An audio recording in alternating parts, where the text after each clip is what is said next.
वंदे मातरम। श्रमिक एकता जिंदाबाद। श्रमिक एकता जिंदाबाद। एरिया एजेएम और एपीएम ने जूस पिलाकर अनशन तुड़वाया। बीसीसीएल से भी एरिया 12 के बैगुनिया मुख्यालय गेट पर एचएमएस की ओर से कर्मियों की 3 सूत्री मांग को लेकर एरिया सचिव शुभाशीष मुखर्जी ने प्रबंधन के लिखित आश्वासन पर आमरण अनशन तीसरे दिन स्थगित किया।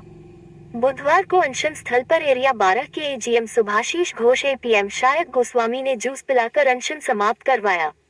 इस दौरान यूनियन के सभी श्रमिकों के समक्ष सुभाशीष मुखर्जी को धनबाद मुख्यालय से गुरुवार को होने वाली बैठक का लेकर लेटर भी सौंपा। इस दौरान सुभाशीष मुखर्जी ने बताया कि हमारी 3 प्रमुख मांगे प्रबंधन के सामने रखते हुए अनशन प्रारंभ किया था, जिनमें बीसीसीएल सीबी एरिया अंतर्गत जो कोलियरी श्रमिक बंगाल के सीमावर्ती क्षेत्र कोलियरी के तहत कार्य करते हैं, उन्हें 16% हाउस रेंट देने की मांग की, क्योंकि बंगाल में काम करने वाले श्रमिक आसनसोल कॉर्पोरेशन के अंतर्गत निवास करते हैं। उन्होंने कहा कि बीसीसीएल ने दामागुड़ी या कोलियरी क्षेत्र में चापतुड़िया प्रोजेक्ट चालू करने के दौरान जिन लोगों को जमीन लेकर उसके बदले में नौकरी दिया है, उसे अभी तक स्थायी नहीं किया गया है। उन्होंने कहा कि जमीन के बदले नौकरी पाने वाले श्रमिकों को स्थायी किया जाए, ताकि वह बीसीसीएल से मिलने वाली सुविधा से वंचित नहीं रहें। इसके अलावा तीसरी मांग यह है कि बीसीसीएल सीवी एरिया अंतर्गत बंगाल के सीमावर्ती क्षेत्र में काम करने वाले कोलियरी कर्मचारियों एवं श्रमिकों को चुनाव ड्यूटी पर झारखंड नहीं भेजा जाए। उन्होंने कहा कि बंगाल में काम करने वाले श्रमिकों को झारखंड क्षेत्र के बारे में कोई जानकारी नहीं है। तो 16 तारीख থেকে সিবি এরিয়া 12 এর যে সমস্ত শ্রমিকরা আছে সেই শ্রমিকদের দাবি দাবা নিয়ে আমরা একটা আন্দোলন চালাচ্ছিলাম, আমরণ অনশনের ডাক দিয়েছিলাম এবং গত 16 তারিখ সোমবার থেকে আমি নিজে সেই আমরণ অনশনে অংশগ্রহণ করি।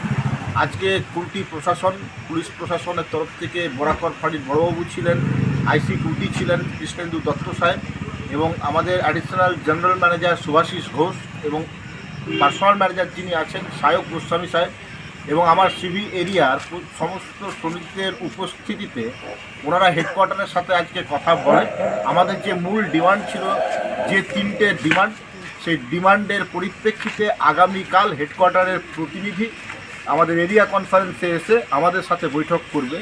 আমরা প্রথম থেকেই বলে এসেছিলাম যে আমরা মিটিং চেয়েছি হেডকোয়ার্টারের সাথে, যতক্ষণ না মিটিং অ্যারেঞ্জ হচ্ছে আমরা এই হাঙ্গার স্ট্রাইক চালিয়ে যাব। তো যাই হোক, ওনারা আমাদের দাবি মেনেছেন।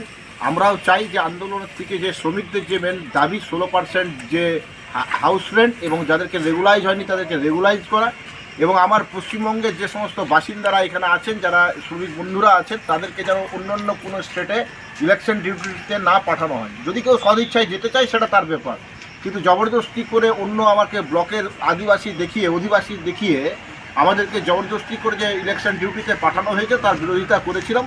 এবার দেখা যাক, আগামীকাল আমাদের সাথে একটা বৈঠক হবে। আশা করব যে হেডকোয়ার্টার ম্যানেজমেন্ট অত্যন্ত পজিটিভ মেন্টালিটি নিয়ে আমাদের সাথে মিটিং করবে। এবার কালকে প্রথমে আমরা বসি, আমাদের সিবি এরিয়ার যারা সিনিয়ররা আছেন তারা প্রত্যেকে মিটিংয়ে বসবেন, এবং এটা ইউনিয়নের থেকেও বড় কথা হচ্ছে এটা শ্রমিকদের আন্দোলন। সমস্ত শ্রমিকরা, কে কী ইউনিয়ন করছে আমার বিষয় নয়, এটা শ্রমিকদের দাবি দাবা, শ্রমিকরা এখানে থাকবে।